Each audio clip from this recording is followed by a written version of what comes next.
Well, I want to get to our first presenter and the real stuff here. So want to introduce Jonathon Armstrong from Oregon State University, who's going to be talking about dissolved oxygen in the Sprague River. So Johnny is remote, so I'm going to stop sharing my screen here and we'll get to Johnny. Thanks a bunch, Randy. Can you hear me okay? We can. Thanks. Awesome. All right. Just tell me when I can share my screen. Go for it. All right.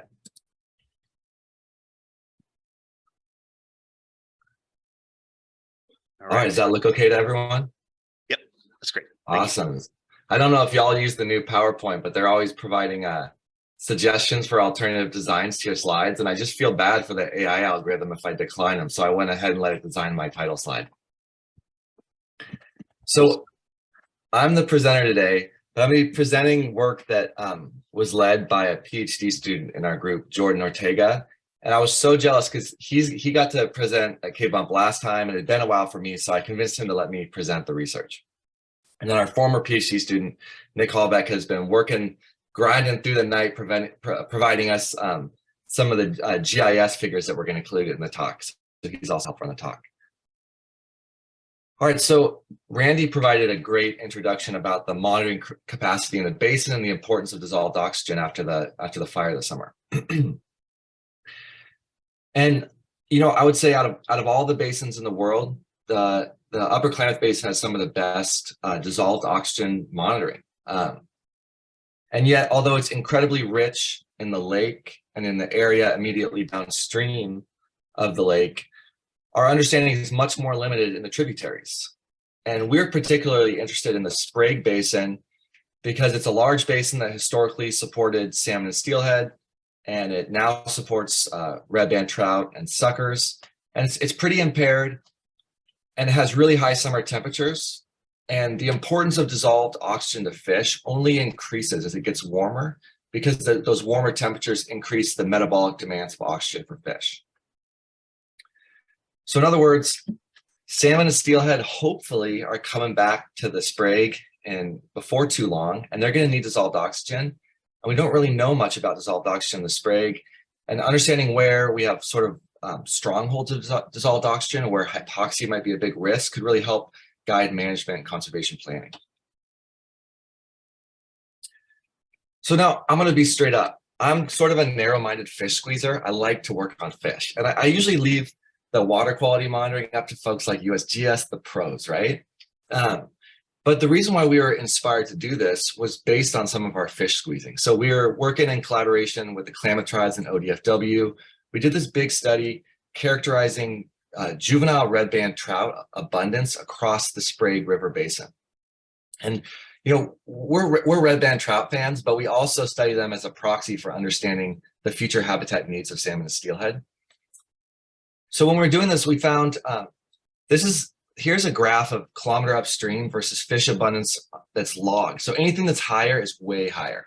And you can see we saw this big peak in abundance in the Beatty Gap area, which is an area where we know it's the biggest hotspot for adult redband trout spawning, and it historically supported salmon and steelhead spawning, and it has a lot of springs that keep it cool in the summer. So this wasn't too much of a surprise. But what was a big surprise is this second major peak in abundance that was downstream in one of the warmer parts of the river where temperatures get way up in the upper 20s, and it wasn't near any spawning sites. So what was going on here? And so this is in what we call the Narrows. It's that lower canyon in between the tribal hatchery facilities and the town of Chiloquin. So it had much higher fish density. And there's a lot of reasons why this could be, but Jordan was particularly interested in, could it be because of higher dissolved oxygen content? Because there's so much turbulence in the rapids and riffles. So he put out dissolved oxygen loggers. This is a couple years ago, just kind of poking around, and found that indeed in that canyon, because of the re-aeration, oxygen stays high throughout the night. Whereas in the slower water upstream, once photosynthesis shuts off and respiration takes over, DO gets pretty low during the night. So this is what made us interested in dissolved oxygen.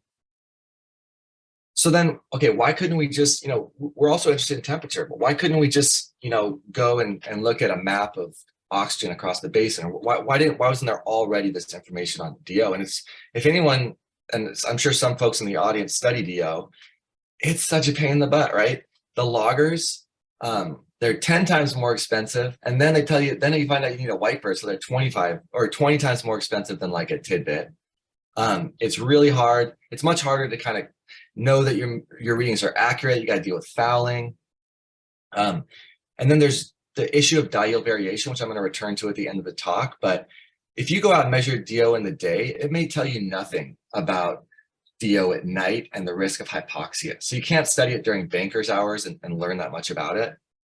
And then lastly, in general, stream ecologists just have less intuition about patterns of DO. And this is maybe based on my small sample size of interviewing all my friends, but I ask them questions like, hey, if you were in like kind of a low DO, slow river, and there was a, an area with some boulders and some turbulence, how much would that increase DO? And how long would that effect persist downstream? And I started asking people that, and I couldn't really get clear answers. So we set out to, our objective was to characterize dissolved oxygen across the Sprague River Basin and to provide what I think really is one of the first ever sort of, or among the first ever, riverscape approaches quantifying spatial and temporal heterogeneity at multiple spatial scales. But our challenge was that Jordan was really resourceful, and he got this fellowship from the Northwest Climate Adaptation Science Center. So really great opportunity, but we were on a bit of a budget still. After overhead at our institution, we had less than a 30K budget. And I mentioned this not to overshare, but just to give context for if you're interested in doing a riverscape oxygen study, kind of the amount of resources that it took for us to do this one. So our first step was to call our friends and ask for help. So I called Ryan Belmer. He's a collaborator of mine up at Juneau, and I think he had some sympathy for me because, just like myself, he was a technician at Crater Lake in the early aughts. He has a connection to the basin.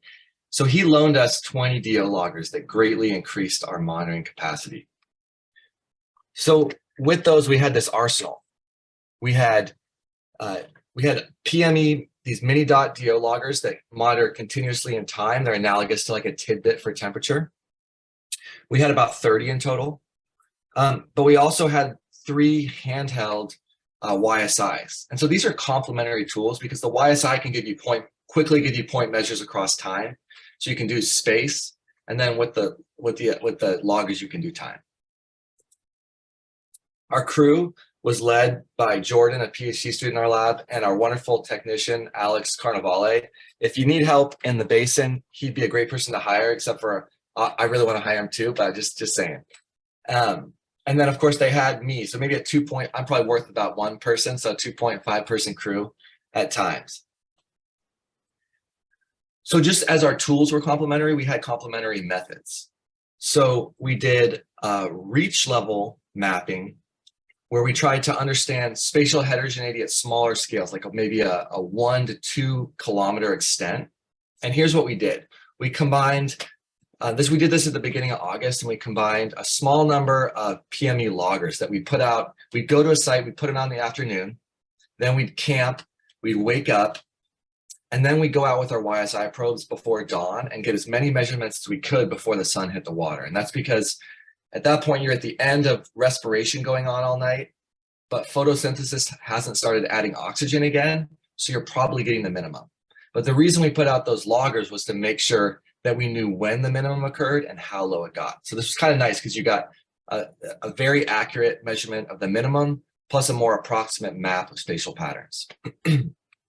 So we combined this with larger scale monitoring. And this is an image that was like the one I showed earlier from a USGS study led by O'Connor on the geomorphology of the Sprague. And this has kind of helped us organize our sampling with fish. And so we also had it help us organize our sampling with DO, where we tried to spread our loggers out among the valley segments identified in the study. So that included across the entire main stem from the Williamson up into above the confluence of the South and North Forks. And we had a small number of loggers in the lower Sycan, 1 in the lower North Fork Sprague, and then some in the lower South Fork. And this happened from August to September. So our results, so this is hot off the press, right? We didn't even poll our loggers until the beginning of October. And it created a lot of data. So I'm going to show you preliminary data that's kind of hot off the press. I literally got one of the figures last night at like 10 p.m. Oh, so real quick, this first figure is going to be for the Coyote Bucket. It's this beautiful bouldery canyon. That's kind of the first canyon if you go upstream on the Sycan from the confluence with the Sprague. So this is kind of like the lower middle Sycan.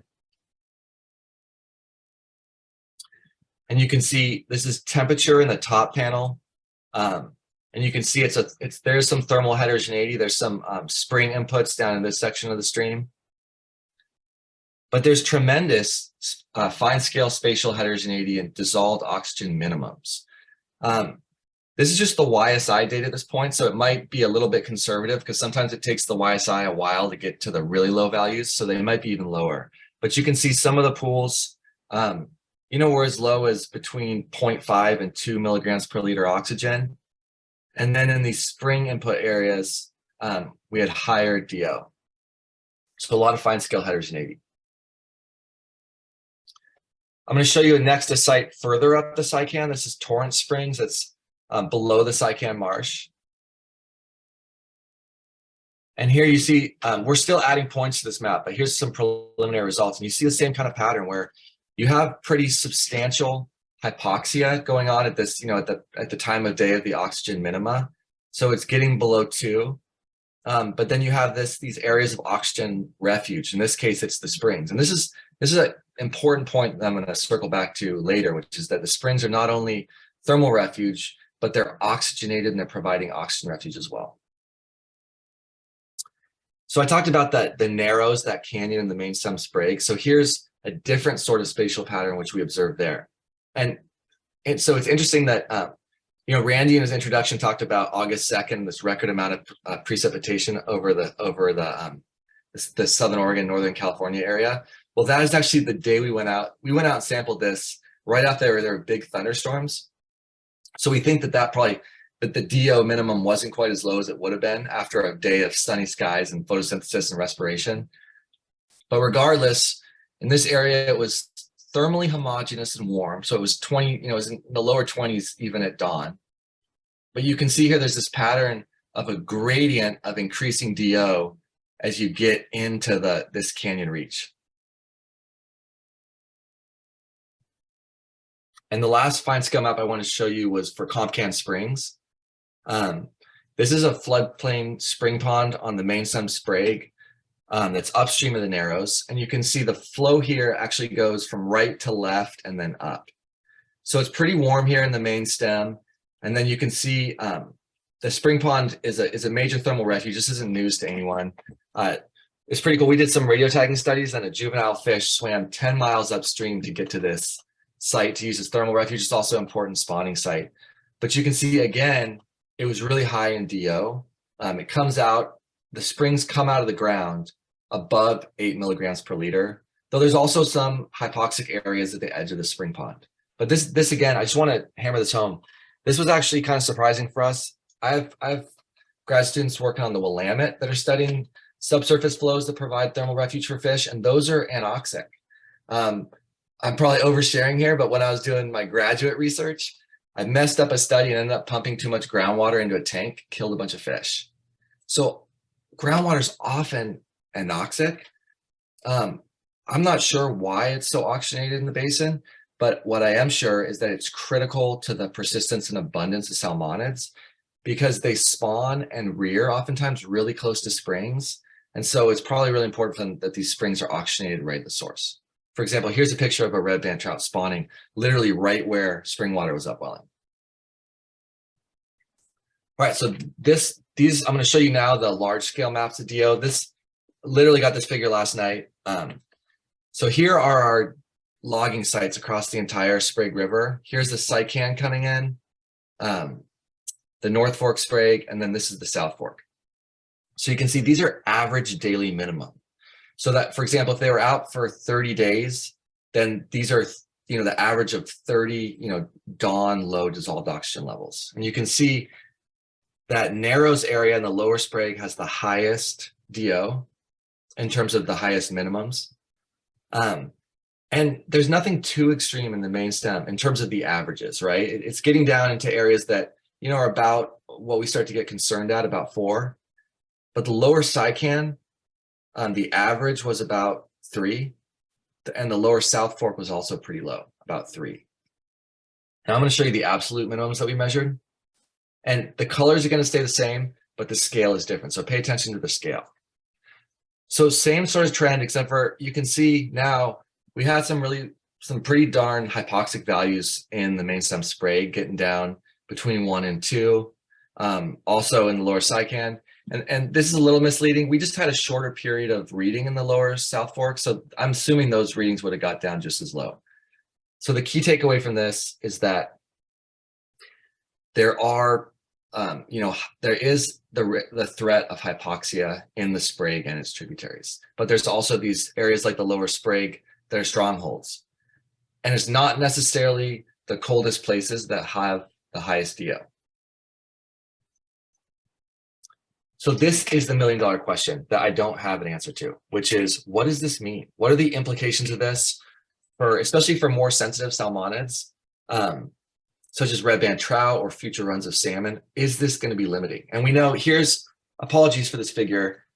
This is from an older study on DO and coho salmon, but I just want to kind of show, just like with temperature, there's this dome-shaped relationship between DO and aspects of fish performance like growth. And it drops off pretty sharply as you start to get from 8, down to those hypoxic levels that we observed in the study. As I mentioned before, but I want to hammer home, warm temperatures exaggerate the effects of low DO because fish have higher oxygen demands. So at its face, I think hearing that there's, 2 milligrams per liter of oxygen would be pretty concerning, but we have to take into account diel variation. So here's what the data looks like when we pull it right off one of these loggers. Here's for the South Fork of the Sprague. And what you can see is, here's temperature in the black.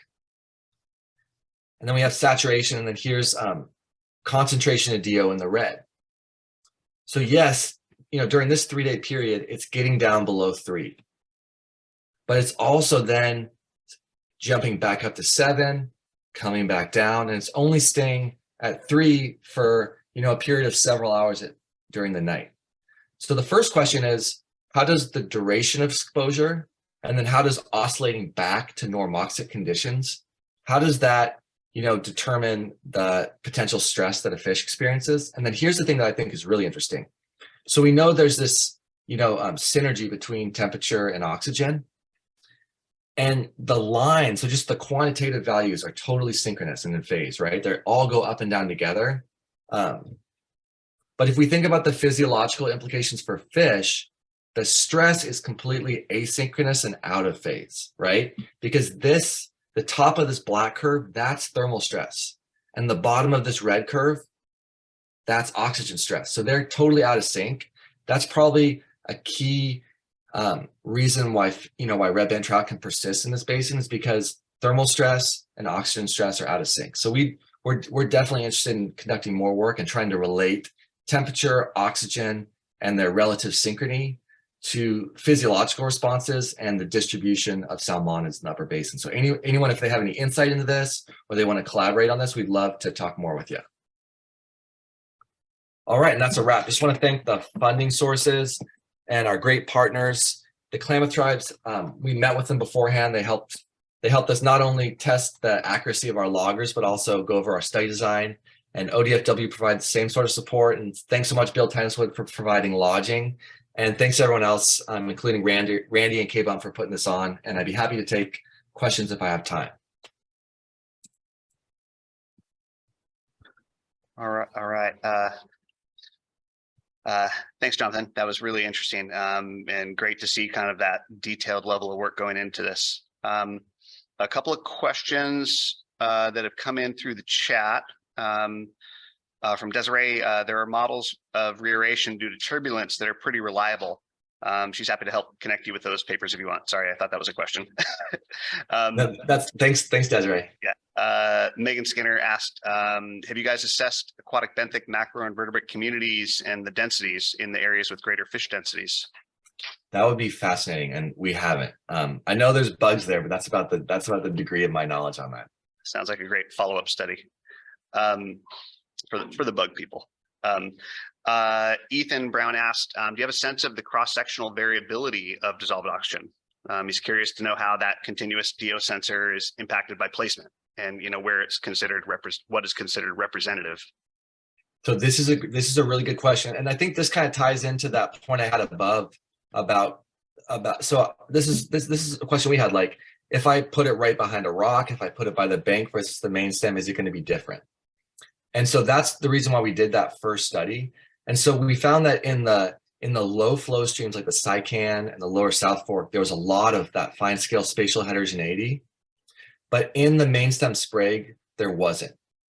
So there was a little bit in the sense that maybe within like 0.5 milligram per liter of oxygen, the bank was a little more extreme. So the bank, like slow water by the bank with a lot of macrophytes, at least, if you were above the macrophytes, it would get a little bit higher in the day and a little bit lower, but we're talking about like within 1 milligram per liter.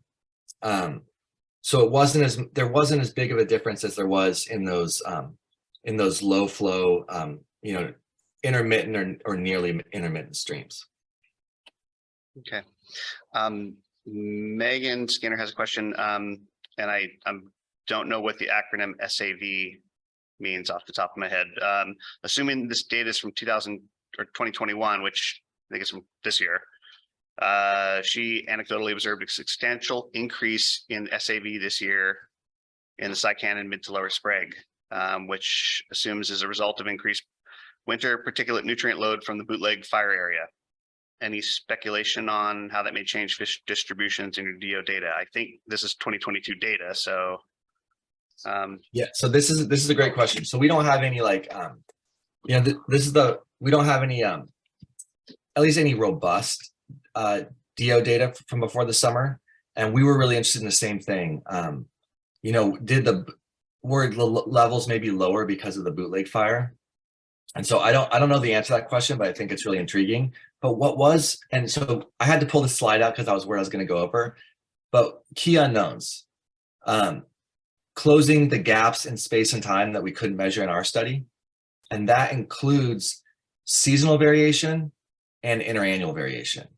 So for example, I showed, we were finding lower DO levels in the mainstem Sprague a year or two ago than we did this year.